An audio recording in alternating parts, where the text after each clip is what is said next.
You sure like this country around here. All the trees. They smell good. Everything looks like it's just been scrubbed. It's probably as muddy as any place else when it rains. Mr. Matthews, how did you happen to decide to come to Millwood? Well, sir, I don't suppose you ever had to watch a good farm blow away right out from under your feet. No. Well, it ain't pleasant, watching all your work go for nothing. The children's mama was sort of in love with the place, and she wouldn't give up. But after we collected the money from the insurance she persisted in carrying, why, we just up and sold out. Must have been hard to leave old friends and neighbors. Oh, those folks weren't as neighborly as a man might expect. Say, you know that ad you had in the Farm Journal sounded to me just like something I've always wanted. Except that it'll take nearly all the money we have to Debbie, fix. we're here to see if it's all you cracked it up to be. It's just the carburetor. The float's sticking. Carburetor. The float's stuck. Well, anyway, it isn't a tire.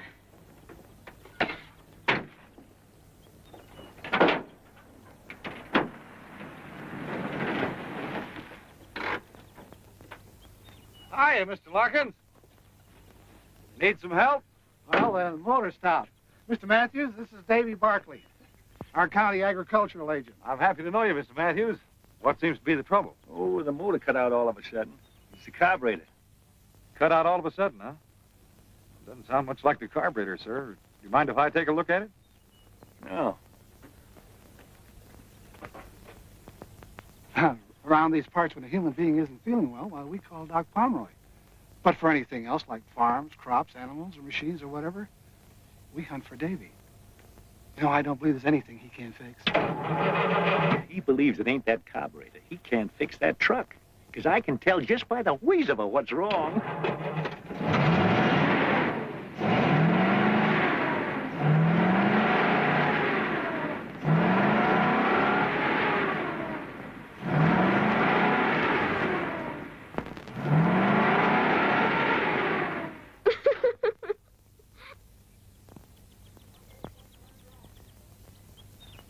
Well, Davy, what'd you find wrong? Nothing. Oh, you mean with the motor? Yeah. Yeah, well, a distributor wire jumped loose. I figured it was that or the carburetor. Well, I'd check it again if you're planning to go very far. Oh, not too far, I hope. I'm showing Mr. Matthews the Brady place. And if it suits him, we'll have some new neighbors. Say, that's fine. It's a good farm, Mr. Matthews. Yeah, that's what Mr. Larkin tells me. And I'll know better when I see it myself. Well, Davy, thanks for your help. Yeah, thanks. I'd like to come by and see you after you get settled, have a talk with you. Sure, Barkley. Anytime. That is, provided we buy. Well, we'll try to make you feel welcome. You do, sir. I'll catch that hood for you. Thanks.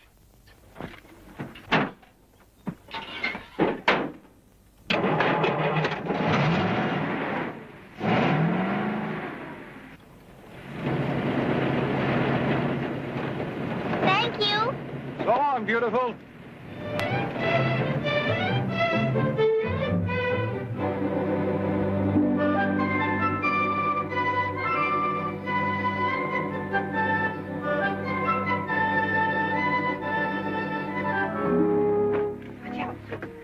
Don't you kids go nosing around. Well, there it is. Of course, it hasn't been lived in for 6 months. Little fixin' put it in apple pie shape. Yes, but Uh-huh. Let's take a look at the land. Well, start right over there. Come on, I'll give you a ride. come on. What'd I tell you about nosing around?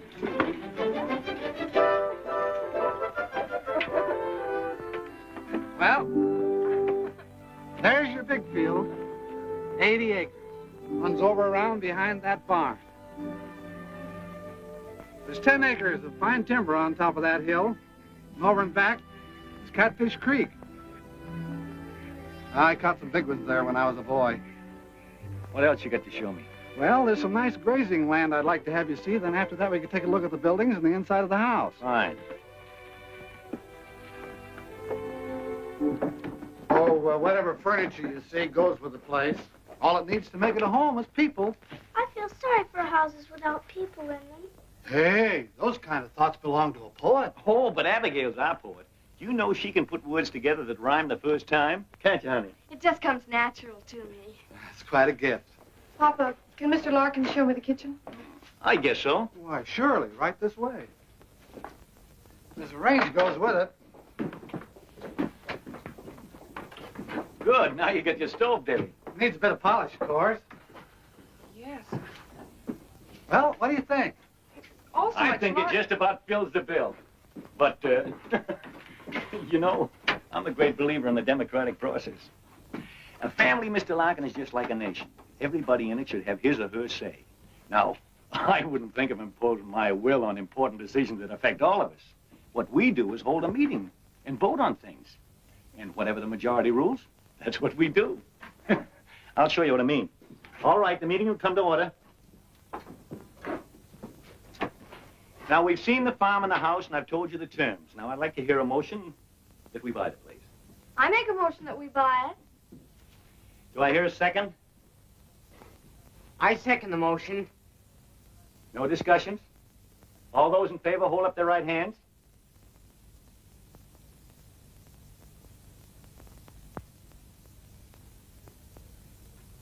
Good. Passed by unanimous decision. You get the papers, Mr. Larkin. Hmm? The papers. Oh, yeah. Now, while Mr. Larkin and I are going over the details, you kids can start unloading that truck. It's Helen! Benediction and Blessed! It's Helen! It's Benedicta!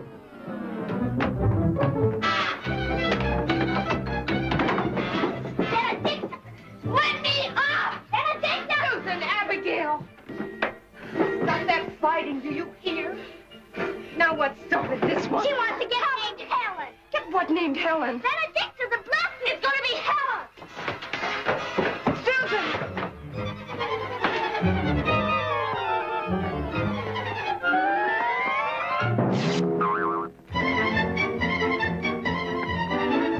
Papa, you did buy her. You did bring Helen. Helen. Her name's Benedicta. And then what? Benedicta the Blessed. What are you kids talking about? Benedicta, our new cow. But, Papa, you as good as promised I could name her, and I've chosen Helen. It's a beautiful name. It stinks. It does not. It stinks. Yeah, cut that out, you kids. Neither one of them names will do because what I bought ain't a cow. You can name that if you want to. Take him the pen, Penny. Be careful, son. He's kind of mean. Debbie, can't you keep these kids out from underfoot? I thought you were buying a cow. You'll get your cow, Debbie, a pair of them. Mr. Claiborne here's letting you have two at a bargain. All about that tractor, Mr. Matthews. I'll let that go at a good price, too. Terms, if you like. Tractor? But we can't afford a tractor. We've spent so much money already. Mr. Claiborne, I'll talk to you about that later. I'd like to think it over. Accommodate yourself, Mr. Matthews. Only a buy like that don't wait long for takers. Yeah, I know that, Mr. Claiborne. Imagine the young ones will be starting school right away, hmm? No, I thought I'd keep them out until next term. We're going to need all the help we can get, you know. Suspect you will at that, seeing the season's so far advanced. Tractor come in mighty handy. Sure would. Well, so long. So long, Mr. Claiborne. Now, Debbie, about that tractor. Papa, Susan, Abigail, and Phineas are not staying out of school. You need help, and we can't afford to hire... I'll manage. We promised Mama they'd get their education. Phineas can help you before and after school, and the girls and I'll divide the chores. We'll hold a meeting and decide. No. They're going to school.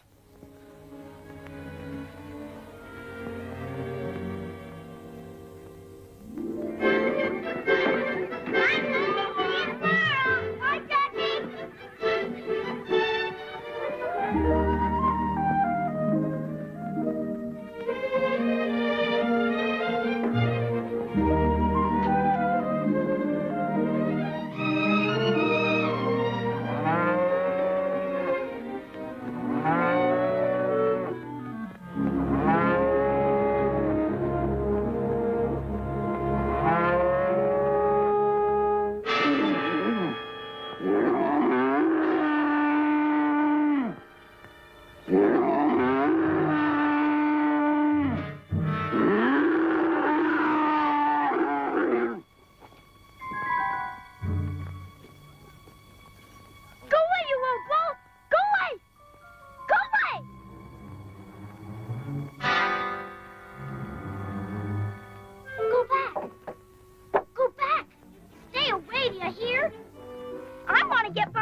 What you doing? Playing tag with Caesar? He likes to play games. Well, you can just chase him about his business, Mr. Smarty. I promised I'd hurry home, and I'm late already, counting Miss Milligan keeping me. So chase him away right now. Well, if you're going to act so bossy about it, I'll leave you right where you are. Take care of her, Caesar. Oh. Oh, I was just teasing. He wouldn't hurt a fly. Look. He's a purebred Angus, imported all the way from Scotland. Come on, scratch him. He likes it. What's the matter? You scared?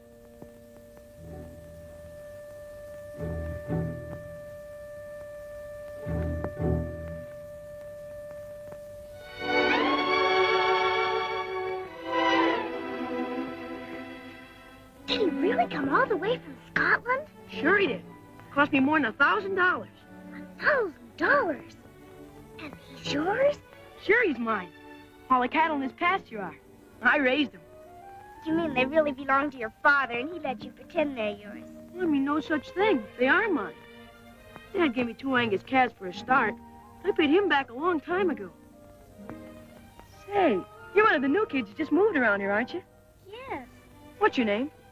Susan Matthews, what's yours? Peter Wexford. But everybody calls me Buzz. Why? I don't know. Unless it's because... Because he's got bees in his bonnet. What are you doing here, Jessie? Spying. Brothers are mostly dopey, but interesting. Say, I saw you at school today. Susan, this is my sister Jessie. Jessie thinks I couldn't find my way home without her. You couldn't, you're dopey. And you're an undersized snoop. Well, I can't stand here wasting my time talking to girls. I gotta get the cattle headed home for their supper. I'm grain feeding them to put weight on. I've got to get home, too. Come on, I'll open the gate for you. And all these cows and Caesar, are they really yours? I told you they were, didn't I? Well, bye, Buzz. Bye, Jessie. Bye. Bye, Susan. See you in school tomorrow. Bye.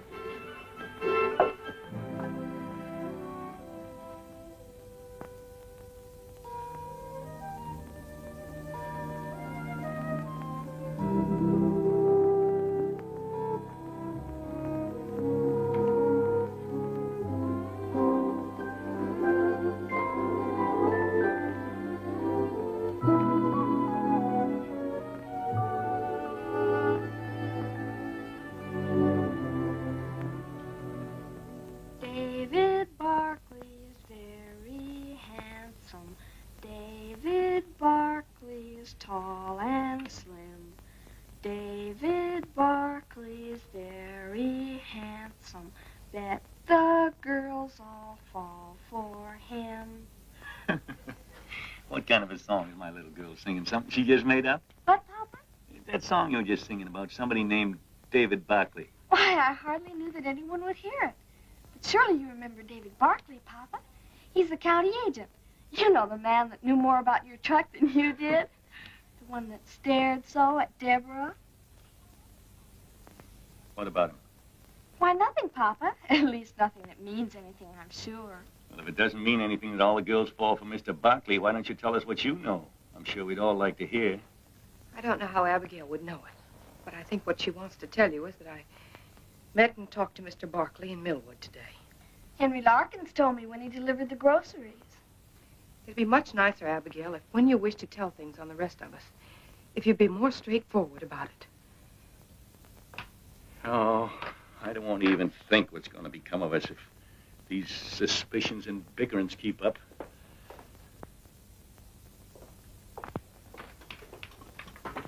Maybe you'd like to tell us what you found so interesting to talk about with a so attractive Mr. Barkley. It was just about the farm. After all, he is the county agricultural agent, and I asked him what crops he thought we ought to raise. And I imagine he was very happy to offer his advice? He did suggest that we plant potatoes. Oh, didn't care for soybeans, huh? He said the summers here aren't hot enough. I don't suppose Mr. Barkley got his knowledge from working a farm. He studied in college. Well, after all, 40 years of actual farming is apt to give a man more know-how than he can... He is in touch with all the farmers in the county. And the state university supplies them with the latest information and ideas. I've got all the ideas we need. Now I've got something important to take up. Finney. Yes, Papa? Sit down here. We're going to have a meeting. Yes, Papa. Meeting will come to order. Now, before I get to what I have in mind, has there anybody got anything they want taken up? All right, Susan's got the floor. Speak up. Papa, I'd like to borrow enough money to buy 2 lambs. Like these. I want to raise them for my very own. When they're grown, I can sell the wool and pay you back. And after a while, I'll have a lot of them, like Buzz. Buzz? Buzz Wexford. His papa gave him 2 calves, and now he's got a whole herd. And a prize bull named Caesar, worth more than $1,000. And they're all his very own. Only I want to raise lambs. Please, Papa, may I? I met Buzz. He's a swell guy. One fella told me that Buzz made over $800 last year just from his cattle. I think that's a good idea, Susan. There's something in this far more serious than the borrowing of money to buy 2 expensive lambs. And I'm surprised at you, Deborah, and you too, Phineas, that you didn't notice it before you spoke up. Well, Susan, we put your idea to a vote, but I've got to go against it because I think it's purely selfish. I don't suppose you understand that, for if you did, you wouldn't want to go on possessing things all by yourself and shutting the rest of us out. Or is it that you don't want to share because you don't love us like we love you?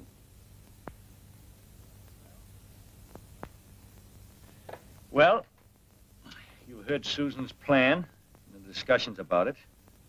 Now we'll put it to a vote. All those against? Shouldn't those in favor vote first? What difference does it make? Those against.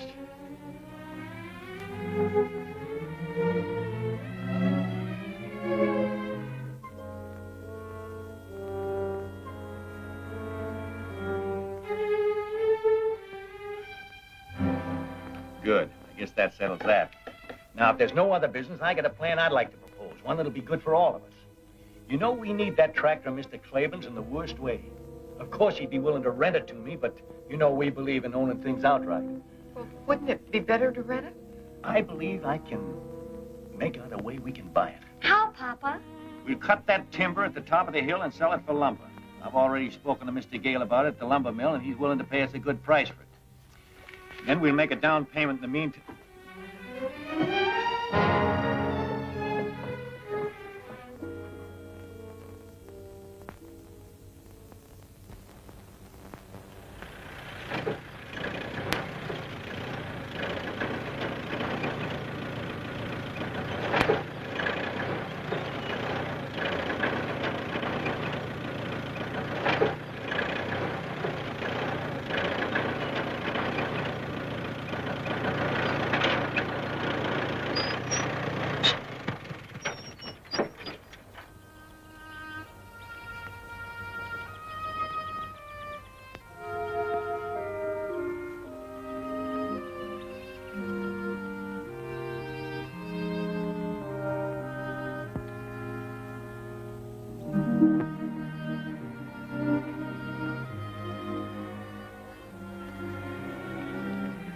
All right.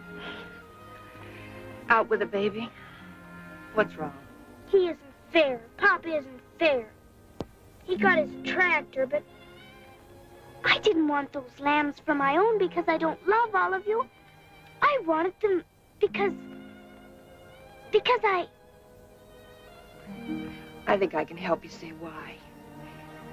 It's because you want to be an individual. And to prove that you are one, you got to do something all by yourself. To own something that's wholly yours. Is that wrong? I don't think so. But how'll I ever be able to do anything like that? Abigail always votes the way Papa does. And if Papa even looks at Finny, Finny gets too scared to vote against him. Well, it's sort of like fighting a pillow, honey. You can't win. You dent it in one place and it just fills out in another. All you do is exhaust yourself. I found that out.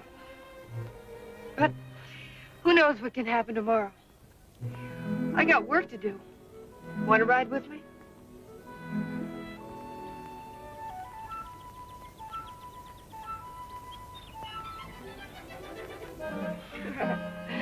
That's better.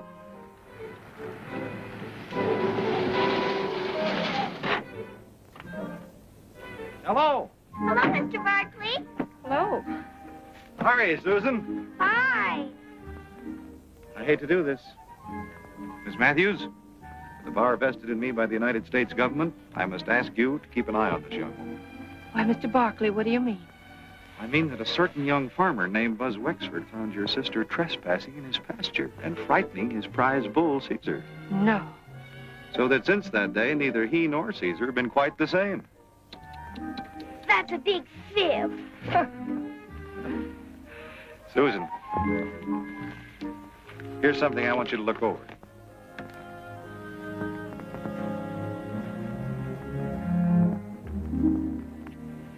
What have you decided about your crops, Miss Matthews? I told my father, what you said, and he figured he'd rather work a crop with which he's more familiar. Oh. Well, I can understand how he feels. I see you've started your plowing. Yeah, I just hope I can keep the furrows straight. Would you mind a suggestion? No? The furrows would be more effective in holding water and preventing erosion if they were run across the field. The one bad place on your farm is that hill. There's a soil condition up there that should be protected by some drainage ditches. What kind of soil condition? An old fault runs across the top.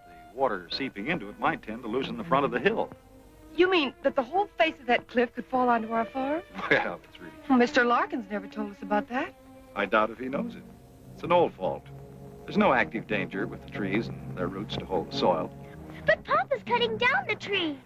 Mr. Barkley, would you mind telling my father about this? By all means, I certainly think you should know about it. He's up on the hill now.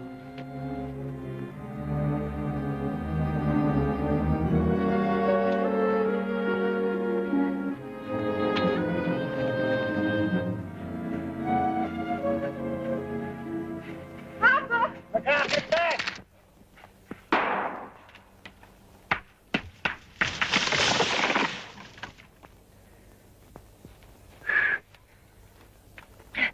You remember Mr. Barkley? Oh, yeah.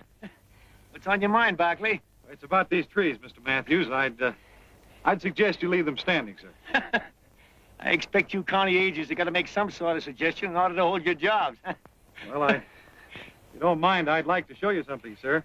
It's right over here.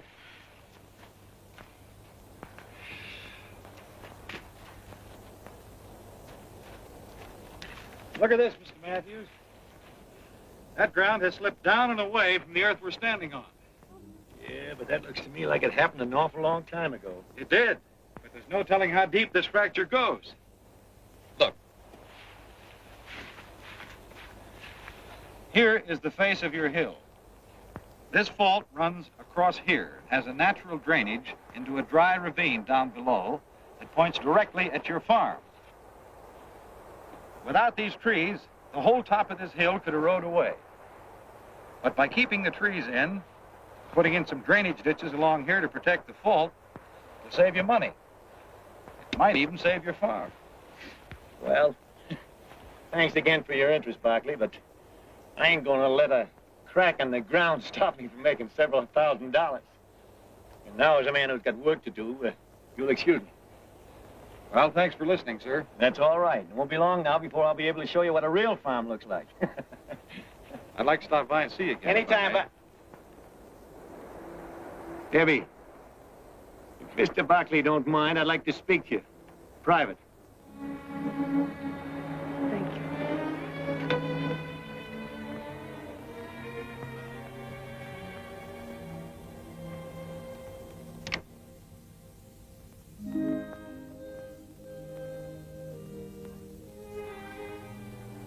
Mr. Barkley! Mr. Barkley! Can I... May I walk to your car with you? Well, don't you think it might cause people to talk? There aren't any people. Oh, well, in that case, come along. Has Deborah a steady boyfriend? Deborah? What's so surprising about that? She's a very pretty girl. Deborah? Well, yes, don't you think so? No. You can take my word for it. She is. She is? Mm-hmm. She, ever go out with any of the fellas back where you came from? Only Charlie Gidget. Charlie Gidget? What did he look like? Oh, he was tall and kind of skinny. And his teeth stood out like this. He didn't have much hair. Sounds kind of unattractive. Did Deborah like him? I don't know. She laughed at everything he said. How many times she go out with him? Just once.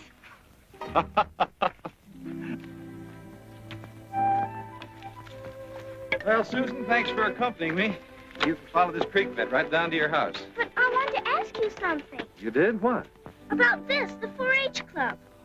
Oh, yes, the 4-H club. Susan, the theme of the 4-H club is show, not say. Got time to take a little ride with me? Sure. You may be the key to open the door and let the sunshine in. Huh? We can get to my car right up here. Come on, sweetie.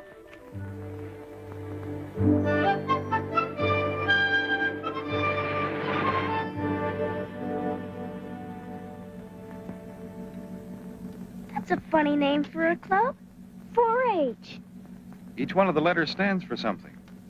The first H stands for head, the second for heart, the third hands, and the fourth health. And the 4-leaf clover is for good luck. I think 4-H club members make their own luck. Can people do that? Sure, if they use their heads, hearts, and hands.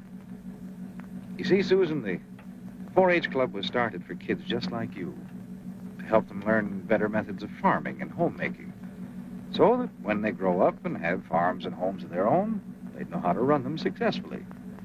As county agent, it's part of my job to help the club members with their projects. Huh? Each member has a project, a piece of work that he plans and carries through all by himself. Oh. It can be almost anything. Oh, raising rabbits, a garden, calf, chickens, fruit trees. Baby lambs? Sure. Or sewing, cooking, canning. There are all kinds of projects. Is Buzz Wexford a 4-H member? Buzz? Oh, he's the star of the Millwood Club. He's already made enough money from his Angus herd to put himself through college.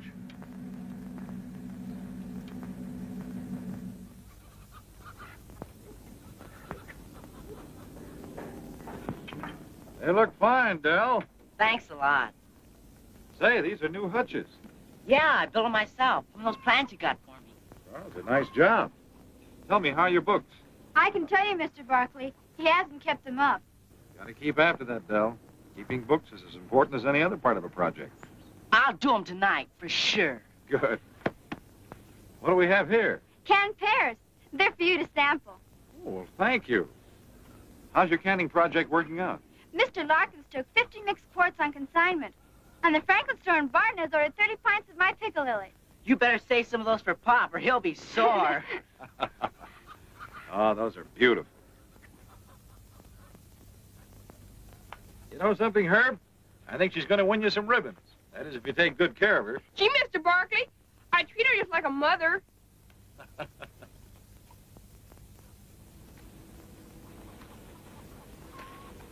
Did you get the lime I suggested, Roberta? Yes, and I used the proportions you gave me. Does my garden look good enough to win an award?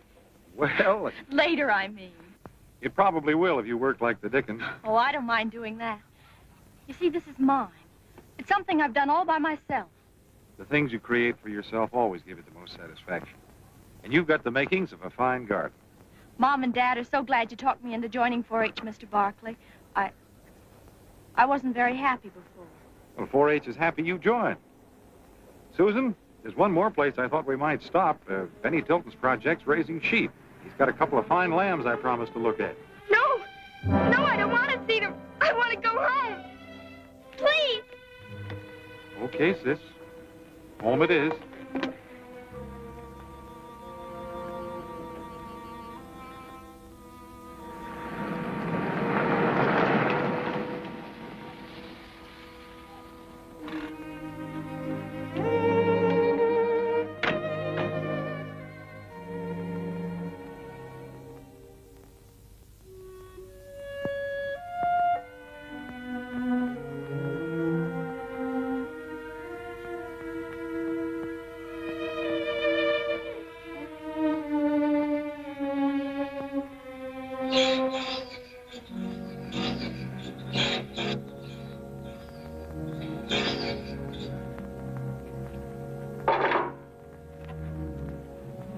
Matthews, I'd like... It's about the furrows, Mr. Barkley and my It's father. not about the furrows. We're having a dance in town Saturday night, and I wondered if you'd like to go with me. I'm afraid that'd be impossible. Why impossible? I don't like to toot my own horn, but most folks around here think of me as a pretty solid citizen. The remark wasn't meant to be personal.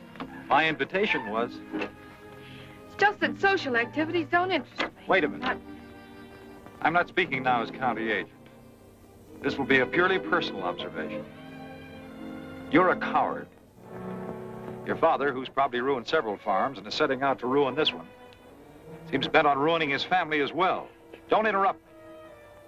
I just brought Susan back from showing her some of the work being done by the 4-H clubs. She pretended she didn't like the idea. For the same reason that you just turned down my dance invitation. Because you're both afraid of your father. Some excuse for Susan, she's just a little girl. But there's no excuse for your quitting without putting up a fight, except cowardice. Mr. Barkley, if you don't get off this property right away, I'll run you off with this tractor. You haven't got the gumption, Miss Matthews.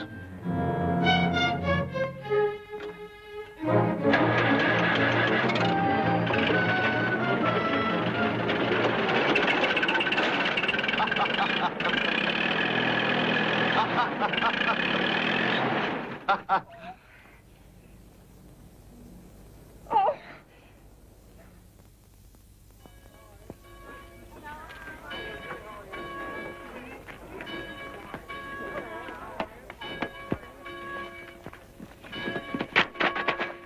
Hiya, beautiful. Hiya.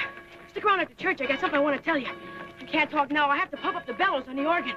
Don't forget.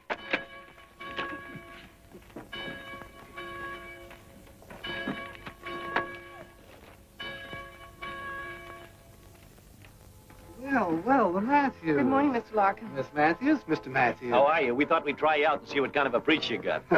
Welcome to our church. It's a nice church, Mr. Larkin. Yeah. Looks friendly. We mean it to be. Our Reverend Benton is less given to preaching at us than talking to us. We like it that way. I'll show you to a seat.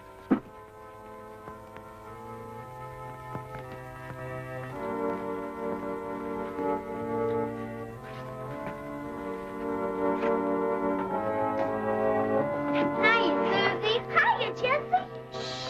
Hello, David. Good morning.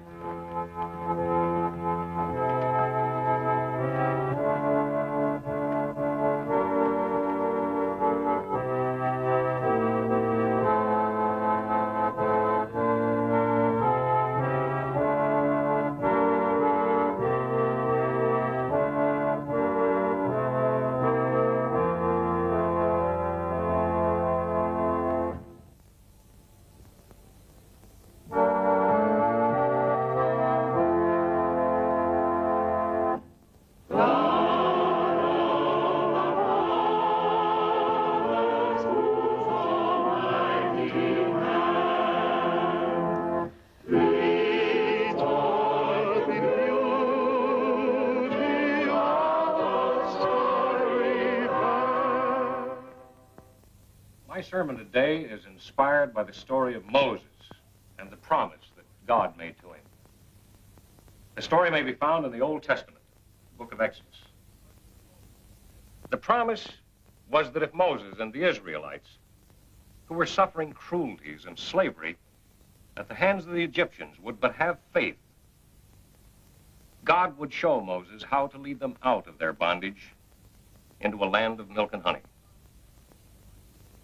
It was the promise of a new life, a beautiful green promise. But before it could be fulfilled, there was a sea and a wilderness to be crossed, thirst and hunger to be overcome.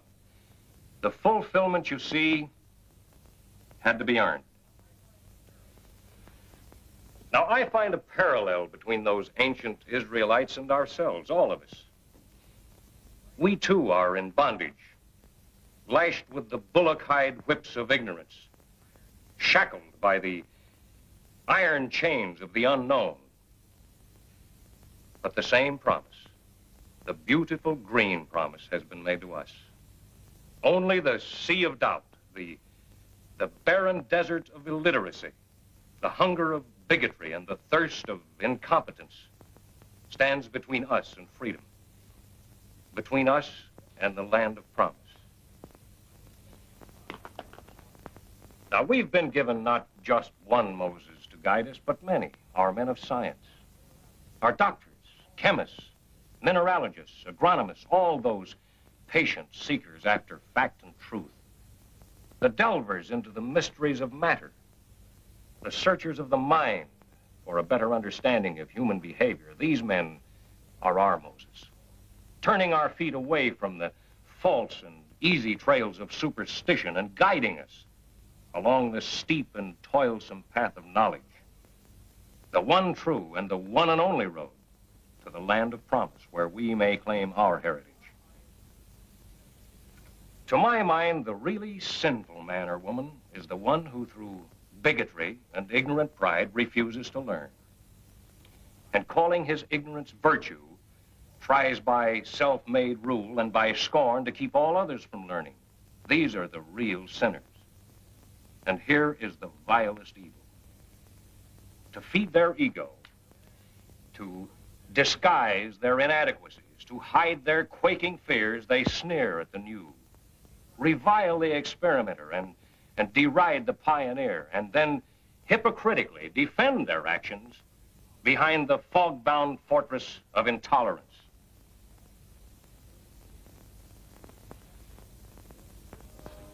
Mr. Matthews. Enjoyed your sermon, Reverend. It was a fine talk. Made sense. Thank you, Mr. Matthews. I'm glad you could accept my invitation to attend our service. I'll see you all again next Sunday, I hope. Oh, we'll be here. We're a church-going family. Papa, we must hurry. Come along, Abigail. Young man? Excuse me. Surely.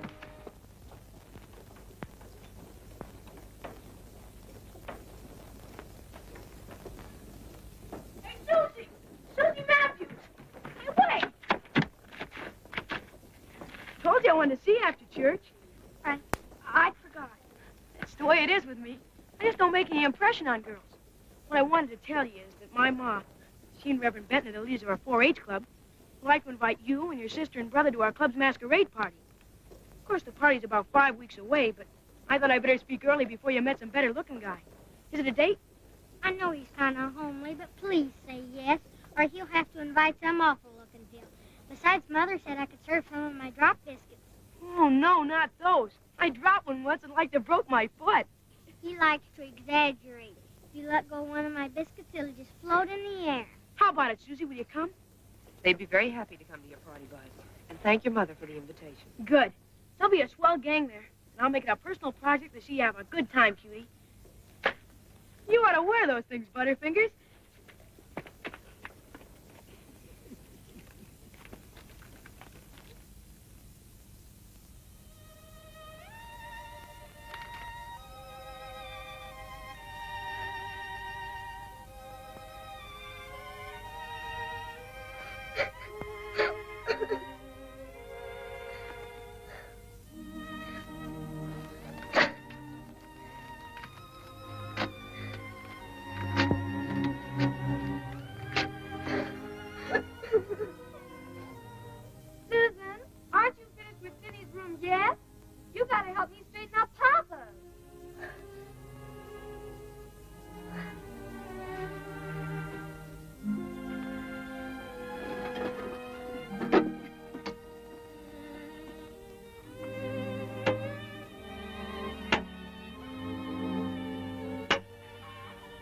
What you doing with my fishing tackle?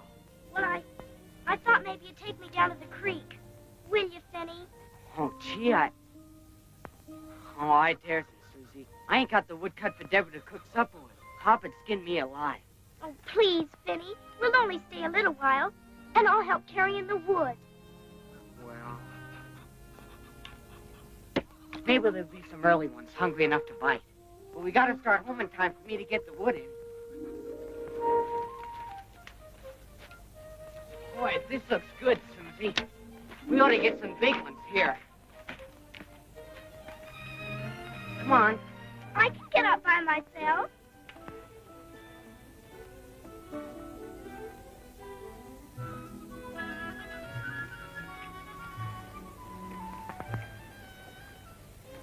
Oh, this is swell. Hand me the worms.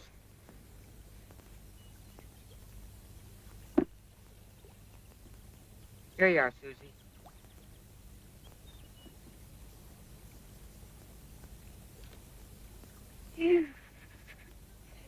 I'll do it for you. No. It isn't fair to let others do an unpleasant thing you can do for yourself. Just because it's unpleasant.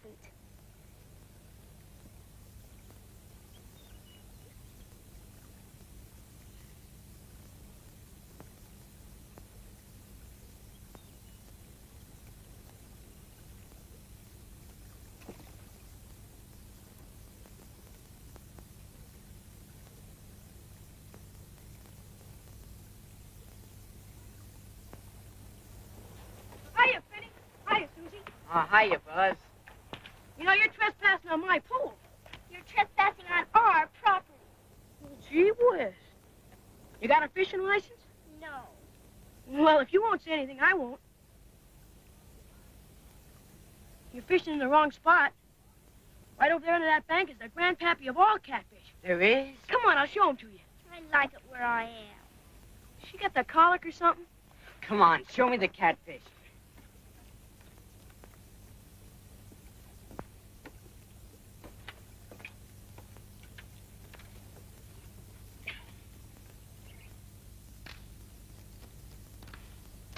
What is it, Buzz? It's Jessie. Pretend you don't notice or you'll embarrass her. She's spying again. See that shadow? There he is. Gee whiz, let's try and catch him. Oh, he's too smart. All he does is just bump and bait. Jessie. He's almost as smart as Buzz thinks old Caesar is. Caesar is smart. Caesar's smarter than you anyway. You didn't know I was trailing you. Sure didn't. I thought it was an old stray cow. Did ya? Homer says you're gonna enter Caesar in the state fair this fall. Are you, Buzz? He is if he wins at the County Achievement Day. Achievement Day? What's that? That's when all the clubs in the county compete. Whoever project wins gets the show at the state fair. Caesar wins that, I'll get to take him to the national show in Chicago. Boy, wouldn't that be something? Yeah. Of course, it ain't all up to Caesar. I gotta learn how to show him. Gotta be able to produce all the records of how much it costs to raise him, what he ate and all that. Those judges want to know everything. Well, I sure hope you make it, Buzz. I wish Papa would let... Finny, time for us to start home. Anyhow, no one could catch fish with all the jabbering that's going on.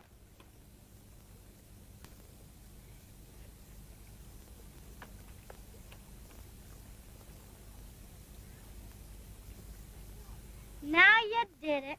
Did what? Only a woman would understand. Oh, shut up.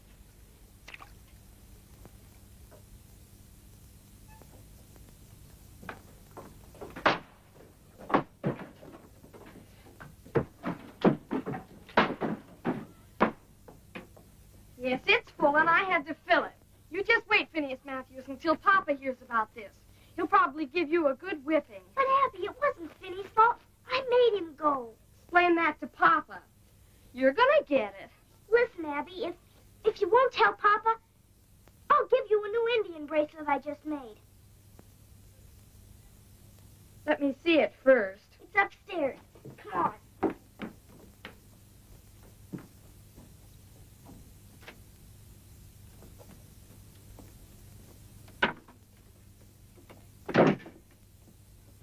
The bracelet will be mine for keeps, you know. You give me that, you nasty little snoop.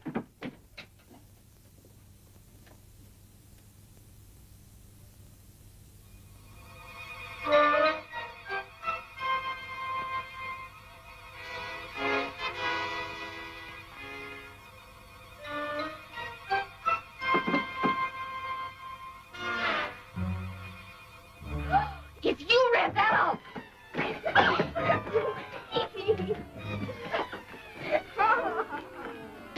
You give me that or you'll be sorry. I won't be the one who's sorry after Papa sees this misformed device. Oh.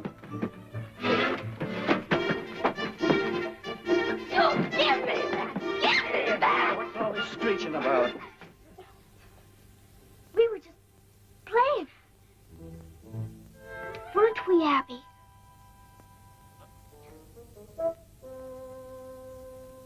Why, yes, Papa. We were just playing. Well, I guess two healthy girls are gonna make a little noise, but hold it down, huh? I'll go with you, Papa.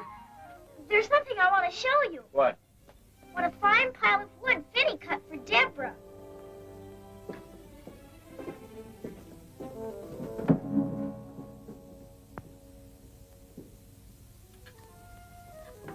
Excuse me.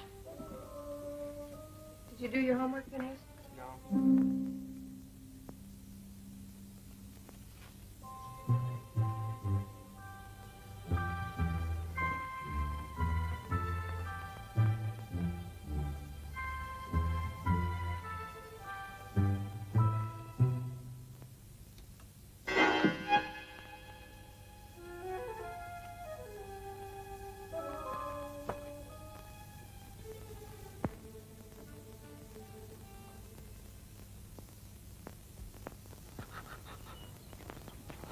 Hey, I wonder whose car that is. It is Mr. Barkley's. Of course not. Papa'd run him off the place. Physicam. What does that mean? Physician. It means doctor.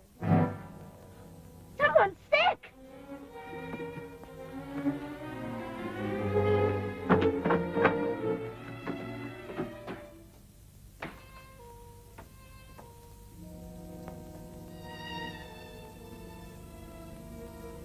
Deborah.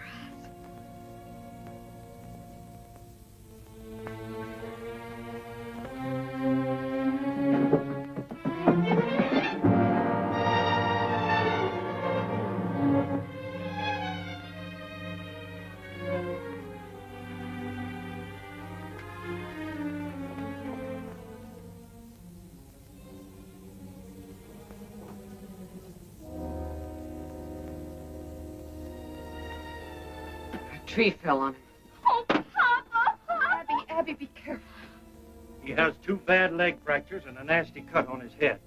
I'm afraid he'll be laid up for some time. When I get the splints on, he'll rest easier, but he's going to need a lot of care. You get the best of care, Dr. Palmer. Good. Oh, would you send one of the youngsters down to my car and get my other grip, please? Finney.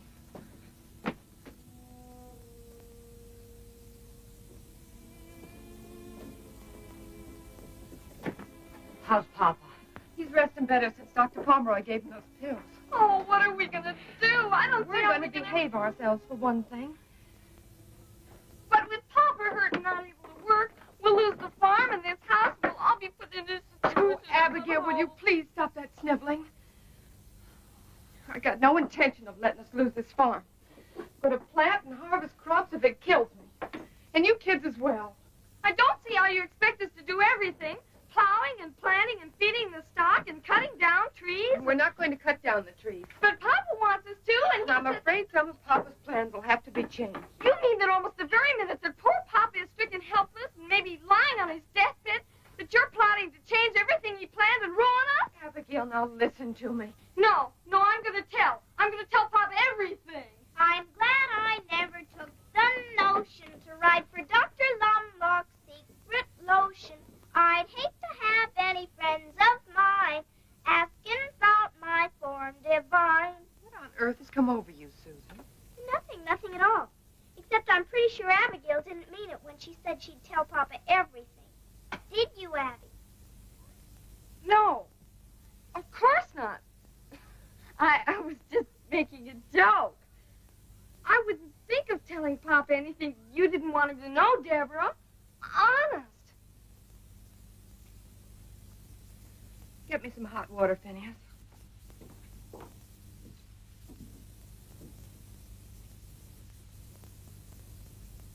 Of course, the children are in school, but they do help with the chores. So, as far as my father and the house go, I think we can manage. But it's the farm that bothers us. And I just thought that perhaps you could give us some advice on what we could best do. Well, if you could stay for a few minutes, a friend of mine is coming by who knows much more about farming than I do, I'm sure, and I think he'd be glad to help you. But maybe you know him, David Barkley. Oh, yes. I'm terribly sorry. I just remembered I have to go to Millwood before Mr. Larkin closes the store. closes? Why, you have all afternoon. Mr. Larkins never closes until 6 in the evening. Help! Help! Help!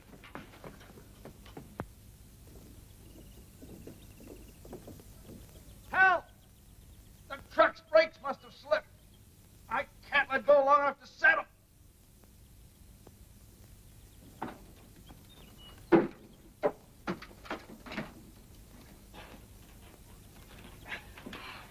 Mr. Barkley, I Oh, can't... I owe you my life. I couldn't have held out much longer. I can't tell you how sorry I am. I was sure I set the brakes. Forget it, Miss Matthews. But Mr. Barkley, why didn't this rock hold back the truck? What?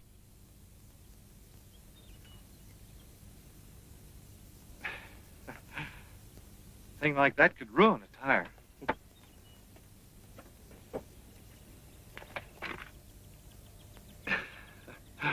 Hello, Susan.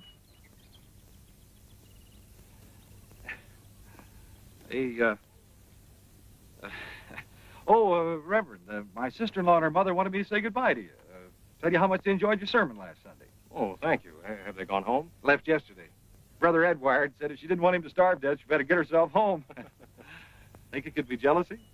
Oh, quite possibly. Your sister-in-law is a very attractive young lady. Huh? Oh, we Barclays have an eye for pretty women. Well, there's certainly nothing wrong in that. Oh, David. Miss Matthews came by to ask my advice on how best to manage the farm now that her father's laid up, and I told her I thought you were the one really most qualified to help her, and it just occurred to me. I think it would be a good idea if you'd go out to the farm right now, and then you could talk things over right on the spot. An excellent idea, Reverend. Excellent. Would you lead the way, Miss Matthews?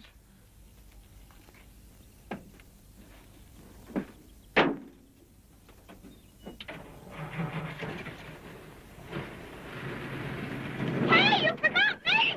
Deborah, you forgot me! Deborah!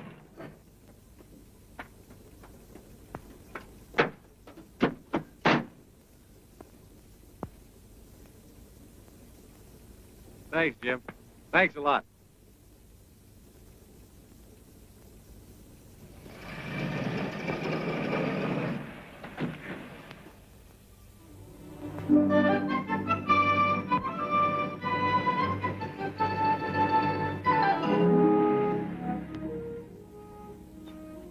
Deborah, Yes?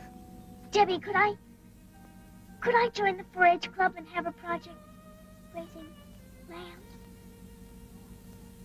Oh, I know I was outvoted, but it wasn't really fair. Oh, please say yes, Debbie, please. Please. Well, we might just as well get hung for a lamb as a sheep. Only if your lambs cost too much, you'll have to choose some less expensive project. Oh, I don't know how much purebreds cost, but the minute we stop, I'll ask Mr. Barkley. He'll know. He's so pretty.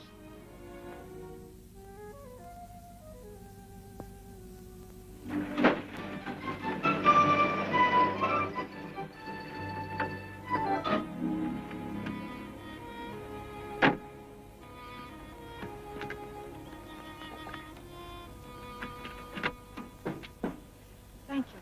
There's something I'd like to tell you. Yes? Maybe we'd better talk about the farm first.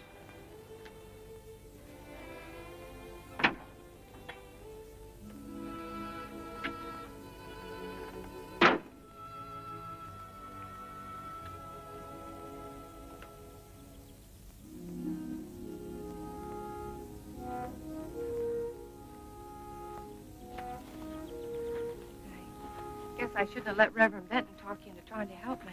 Oh, but he didn't. What I mean is, standing here, I realized how crazy it was my going to him in the first place. Thinking I could handle things all by myself. It would mean a fight. I'm not the coward you think me, Mr. Barkley. It's just that, well, fighting when you haven't got a chance to win is, well, it's foolish. History's been made with that kind of fool. I'm willing to work, but I don't see how I could ever manage. All this land, the children. Oh, it'd be tough, all right. If you had the courage to try, I could help. There are methods and shortcuts that I could show you that would cut the job down to manageable size. That is, if you're not afraid to tackle it. I'm not afraid. It's just that... How could I start? Can you take orders? I think so. Good. The first one is that you call me David. Mr. Barkley, Well, now, if you can't follow a simple order like that, there's no sense going on. Frankly, David, I'm scared. The best way to overcome that is to get busy. Come on, Deborah.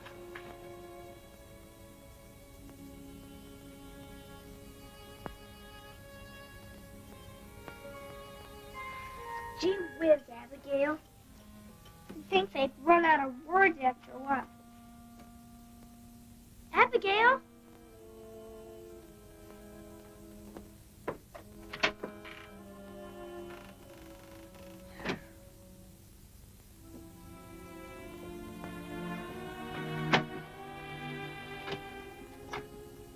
Thank you, Abigail.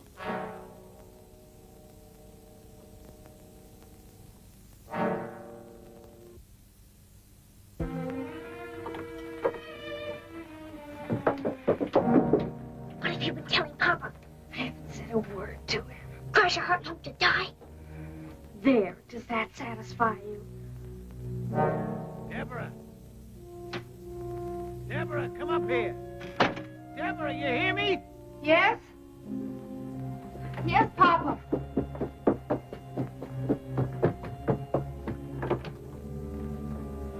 What was it you wanted?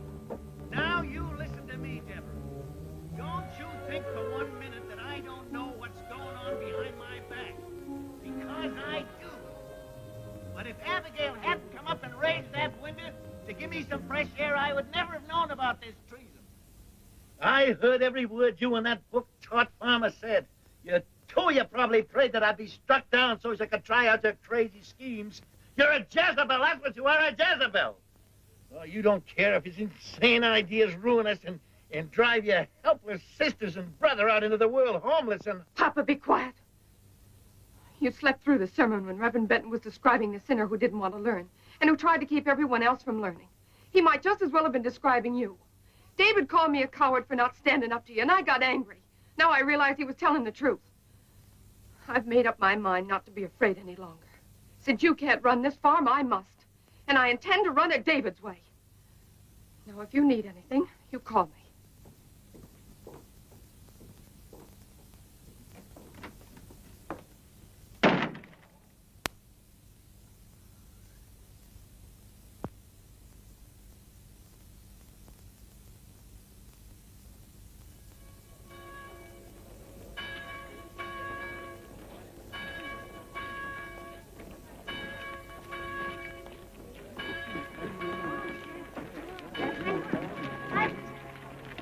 Good morning. Where's Susan? I don't know, and furthermore, I don't care.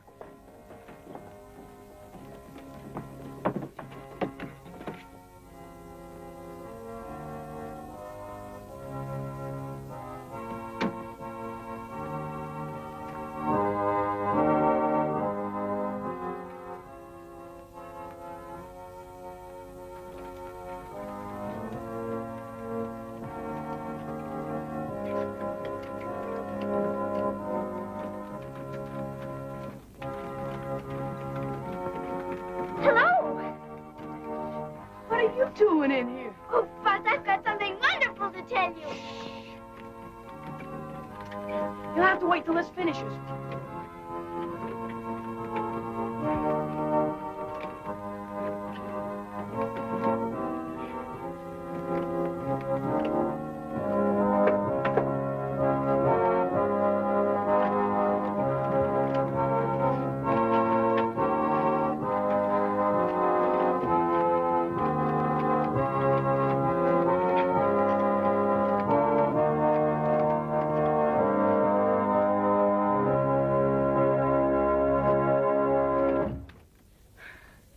Miss Murdoch sure uses a lot of air. She likes to hear that old organ roar. What is it you want to tell me about? Well, Buzz,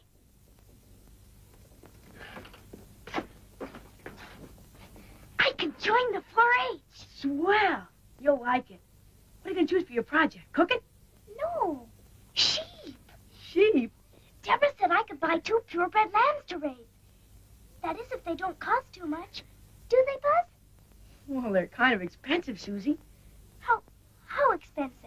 Well, real good lambs cost about $30 or $40 apiece. Is that too much? Hey, listen. Maybe you could borrow the money from Mr. Grinstead. Who's he? He owns the bank down at Millwood. Sometimes, if he thinks it's a good risk, he lends money to 4-H club members so they can start new projects. Buzz, do you think he'd lend some to me?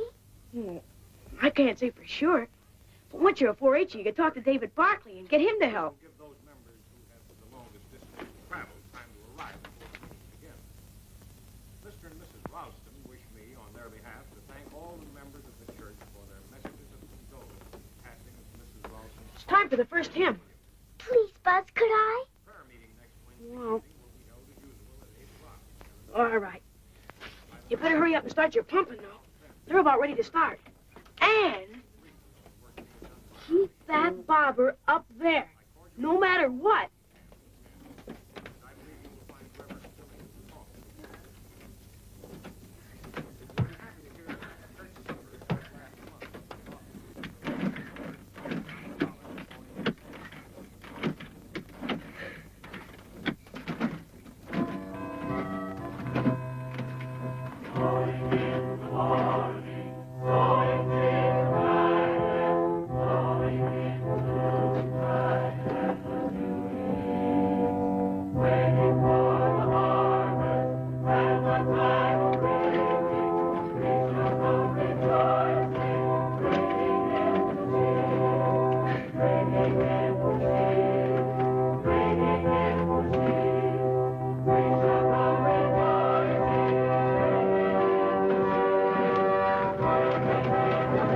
That's it. Keep it up there.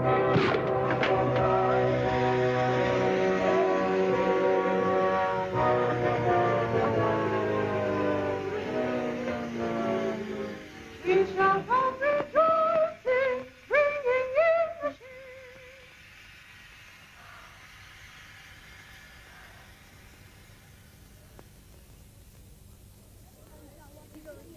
The fire burned all the cover off the north side of Strawberry Hill, leaving it bare and subject to erosion by rain. Excited? The Committee on Soil Erosion had planned to replant it with oats or barley, but we'd appreciate the county agent's advice. Thank you, Joe. I've had some information from the state director at the university about a new cover grass. The department would like to make some field experiments, so if the committee agrees, I'll sort enough seed to replant the hill. The grass is a rapid grower and has a deep root system. Miss Susan Matthews.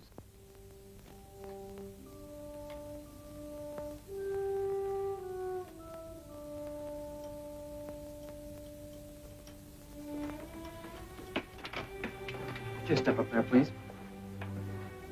You've been approved to become a member of the Millwood 4-H Club. Please raise your right hand and repeat the 4-H pledge after me.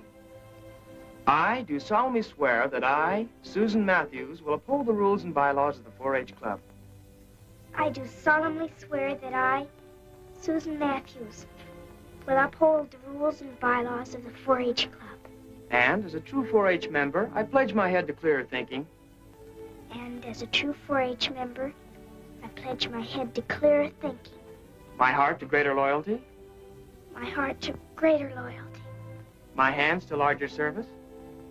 my hands to larger service, My health to better living for my club, my community, and my country. my health to better living for my club, my community, and my country. I herewith declare you a member in good standing of the 4-H Club of Millwood. Here's your membership card, your 4-H badge, and a member's card to put on your house. Congratulations and good luck on your project. Congratulations, Susie. Congratulations, honey. Thank you, Mrs. Wexford. Thank you, everyone. I'm going past your house, Susan. Would you like a ride? Mom and me were going to take her, but you better take her, David. She's got something to ask you. Well, good deal. Congratulations.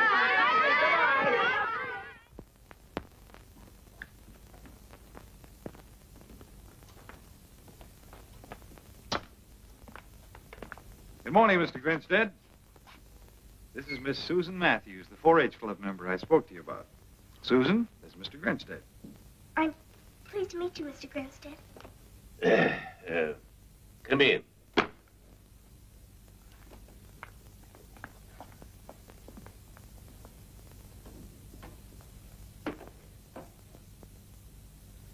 Sit down.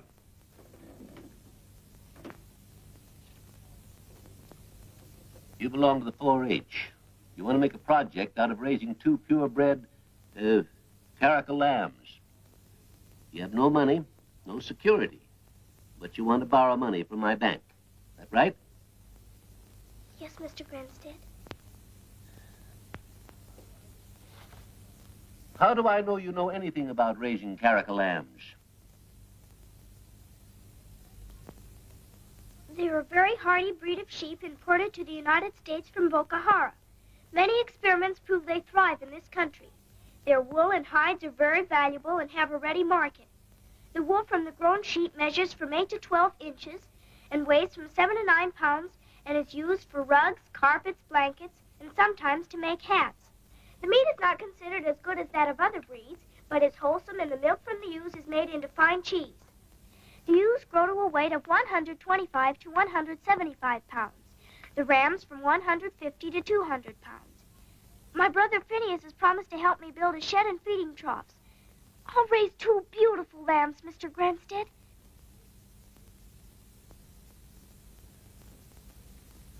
Do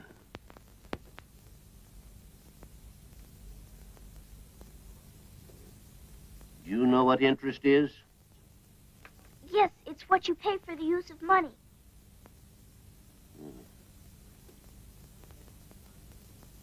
My bank charges 6%. Are you prepared to sign an agreement to pay that for any money you borrow? Yes, Mr. Grinstead.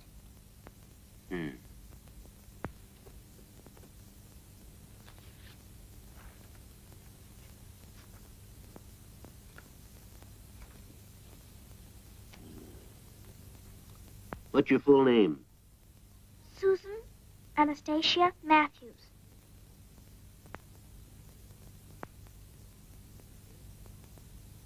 Your address? RFD number 3 Millwood.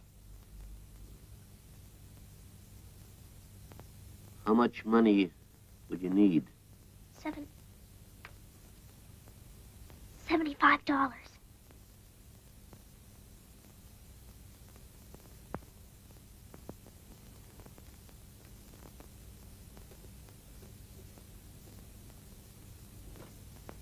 Sign here. Oh, Mr. Grinstead.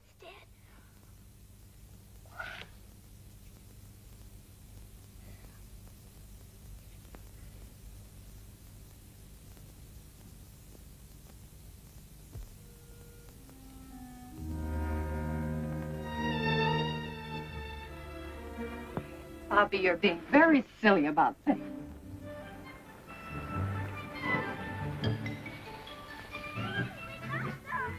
Where are they? Deborah! Deborah, come on! Deborah! Deborah, where are you?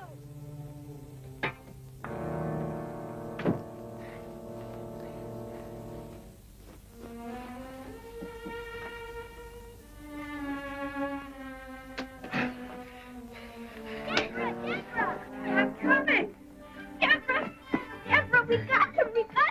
David, they're beautiful. They're just beautiful.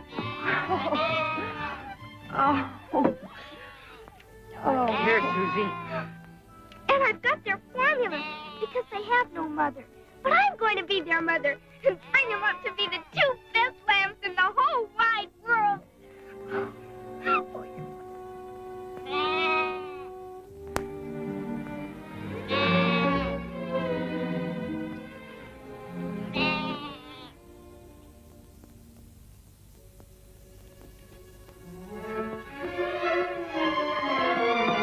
Deborah! Deborah!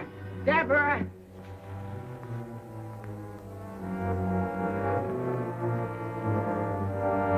Where? Up in the woodlot on the hill. They got a power saw and everything.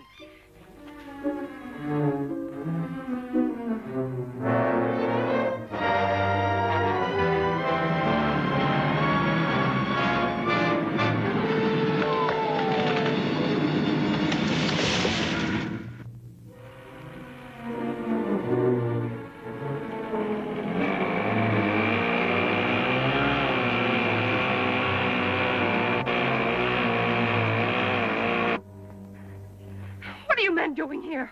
We're not trimming our nails, miss. Well, who gave you permission to cut down these trees? I bought them from old man Matthews. My father sold them to you?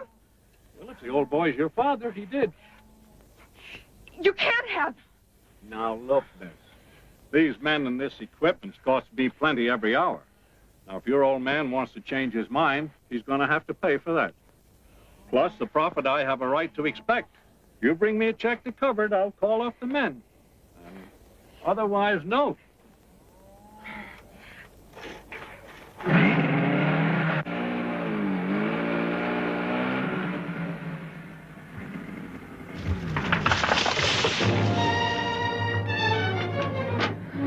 You better stay here, Finney.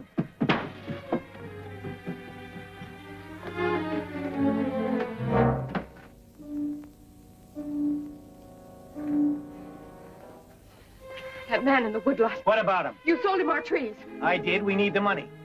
You're going to give him back every penny of it. Whatever else he demands, so I can tell him to get his men off our property. I am not. Then I'll return the tractor to Mr. Claiborne and get back our down payment. I've already sent him his check. The tractor's ours.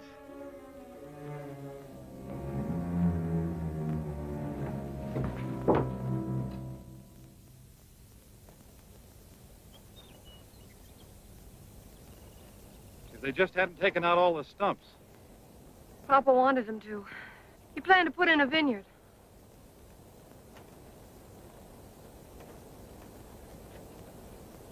How bad is it, David? Well, any rain will drain down into the fall. Well, what about digging those ditches you spoke of? That's a big deal. But there are a lot of roots that'll hold for a while. Don't look so serious. I'll work out a plan when I get back from Fulton. You're going away? Only for a week. Think you can bear it? I guess so. If I must. Meanwhile, I'll show you something that Phineas can get started.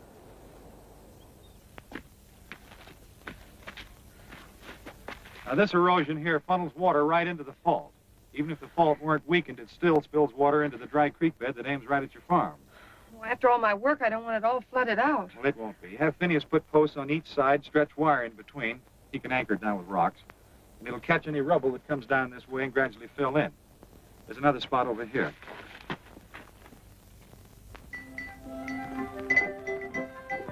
Now, Maurice, hold still and mind me. I'm your mother, you know. I expect to win a prize this fall if you don't learn to behave. Susan! I'm out here! You're always out with those lambs. Come on in and get your costume fitted, or you won't be ready for Buzz's party tonight. I'm coming. You think you can behave yourself while I'm gone?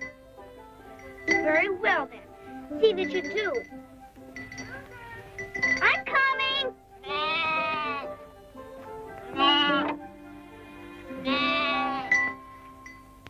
Here's your hood, Susie. Thanks. I wired those ears up good.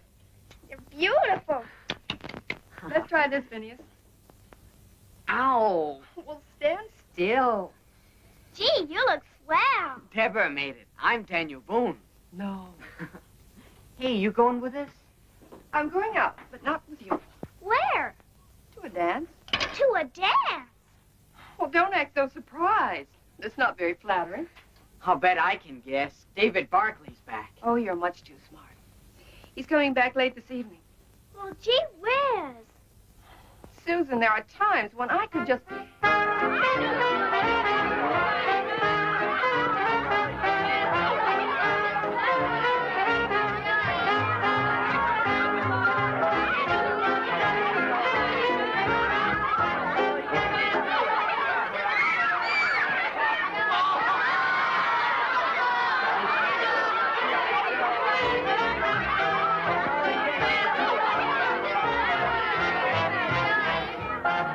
Who you supposed to be? Mom says she's a femme fatale. I am not. I'm Monza Harry, the famous international spy.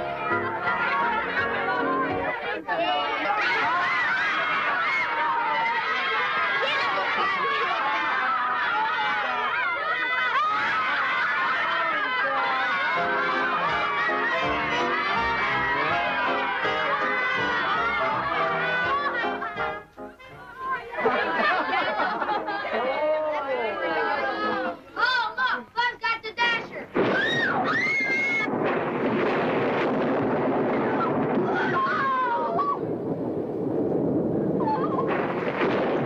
What's the matter, Susie?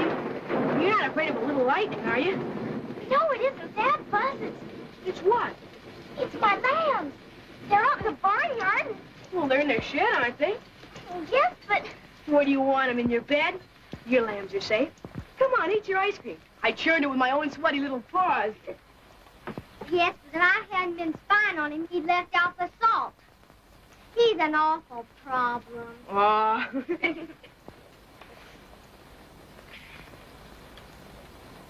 Want to trade? Uh-uh.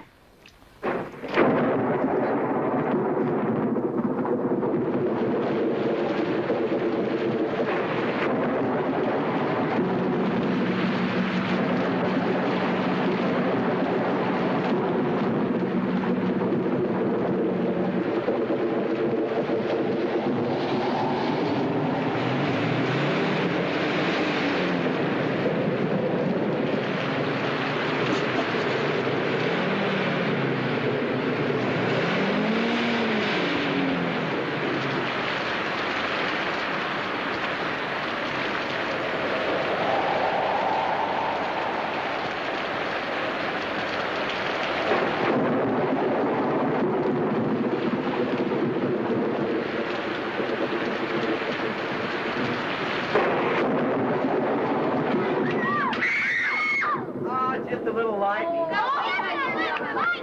Could I have everybody's attention for just a moment? It's storming so hard that Mr. Wexford and I think it's too dangerous for anybody to go home. Oh! He's helping me put up some beds now, and you can all spend the night. Let me show you how to do that. Ladies and gentlemen, Jiggling Jesse will now attempt to juggle the jiggling candle and the jittery match. Or so she says. Please, Vinny. Yeah? We can't stay here. We've got to get home. Oh, but I never heard rain like this. If anything should happen to my lambs, Oh, they'll be all right. Please, Vinny. Oh, but Deborah told us to wait for her and David. Well, you heard what Mrs. Wexford said. All right, Vinny.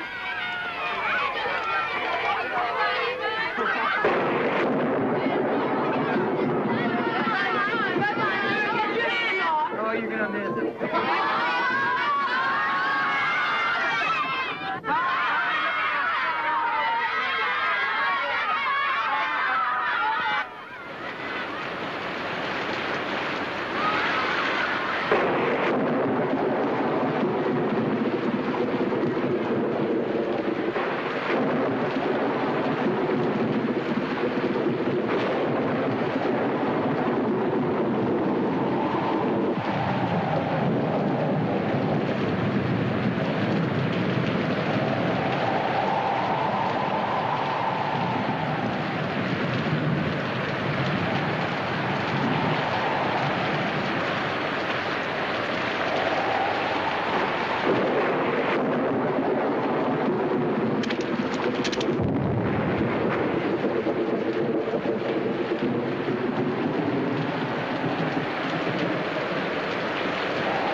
Where's Susan's room? There. Here she. All right, just worn out. Where's Deborah? When the barnyard started flooding, she went up on the hill to check some barriers. I'll put Susan to bed and go look for her.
I'll get you some breakfast, Susan.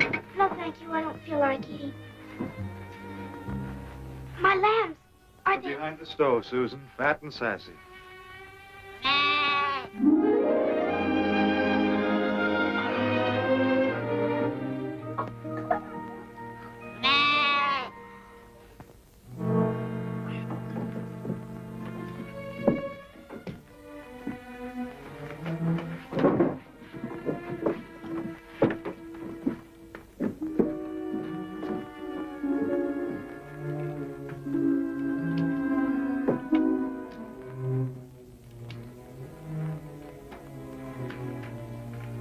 I want to call a meeting to order. I'll wait outside. You're mixed up in our affairs enough to stay and hear what I've got to say. Sit down, all of you.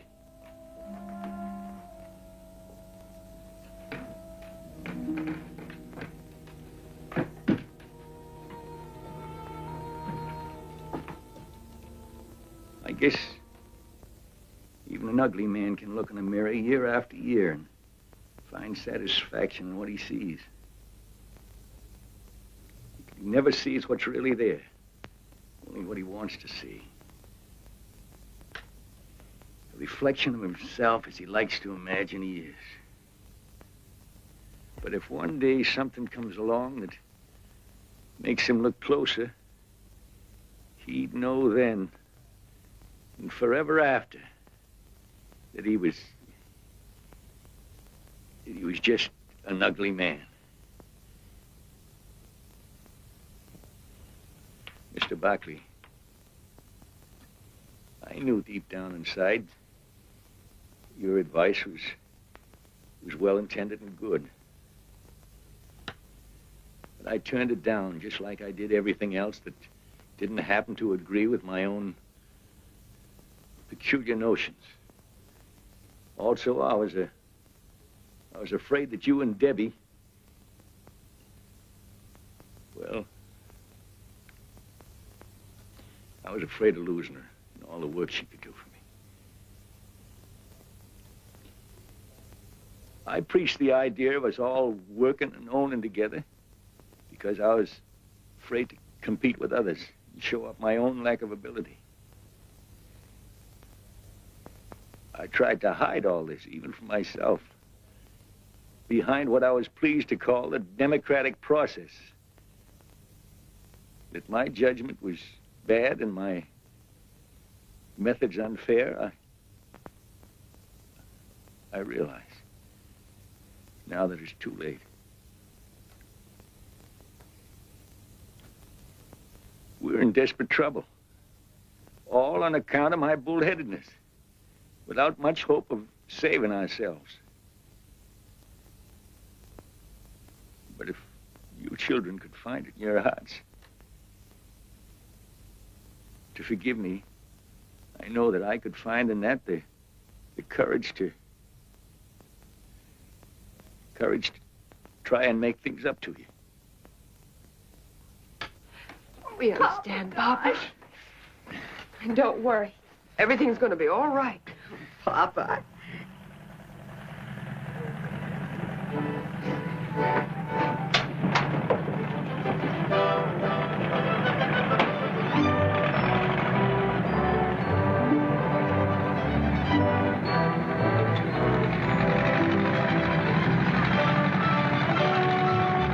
Come on, David. The 4-H gang's ready to start cleaning up. Yeah. What are you doing here? Men gotta eat. I made biscuits. We're ruined. You gotta show us where to start. Okay, Buzz, we'll start in the field behind the barn. Coming with me? Yes, David. You guys coming too? Sure. Well, come on, we gotta help. Get down, dead ratchet! I'm gonna take them right out. No. You know, Susie, I'm beginning to like him.